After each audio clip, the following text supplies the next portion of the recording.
Hello again, it's Elgin ASC Archeology. We're in our final week now here at Deanshaugh Mill. Things have been progressing nicely. Since the last visit we have exposed a few more bits and pieces. Firstly, the corn dryer here.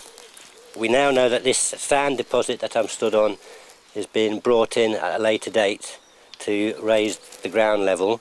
We have put a slot through here and we have found the flue for the corn dryer quite clearly. It's very roughly built. It's a wonder that it stood up for so long.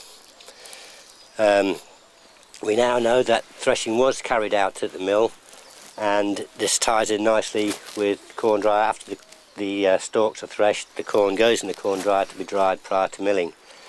Inside the corn dryer here we have emptied it. There's a lot of later infilling just when there's been disuse and a build-up of sand, but underneath that sand we have a black layer of charcoal rich deposit.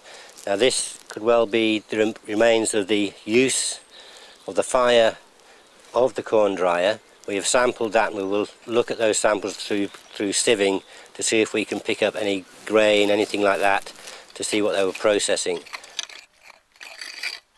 We are now back in the heart of the mill with the central lathe running through in front of me here.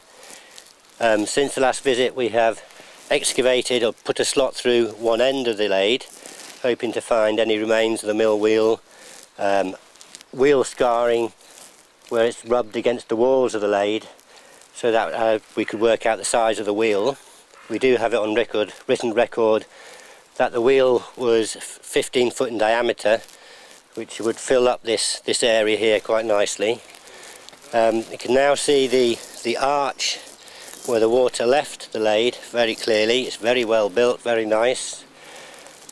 Again, the Victorian deposit does not run into the lathe at all. It's just full of backfill, full of this sand. When it's gone into this use, they've just filled everything in. The wheel, the centre of the wheel, would have been approximately where I'm stood now. The axle of the wheel would have sat within this stone here where we have a lot of iron staining, and it would have run across, and there's a corresponding stone plinth on the other side of the lathe where it would have run to, but the top of that's been robbed away. Each side of the lathe we have these two smaller pits, one here and one just there. These would possibly contained drive wheels connected to the water wheel, and these would have then powered the machinery that was within the mill used for threshing corn or processing the wool or cotton that they were doing. As I just mentioned, there's a Victorian dumping deposit, which we can see all this black fill that's come out of the outside of the lathe, outside the building. It stretches right along the section here.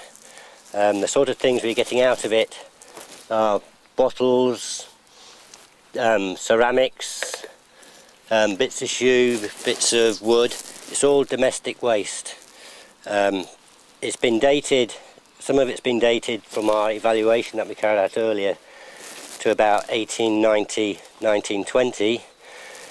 The thing about it, as I've said before, is that this deposit does not encroach upon the mill remains, which says that the mill was upstanding when this deposit was laid down.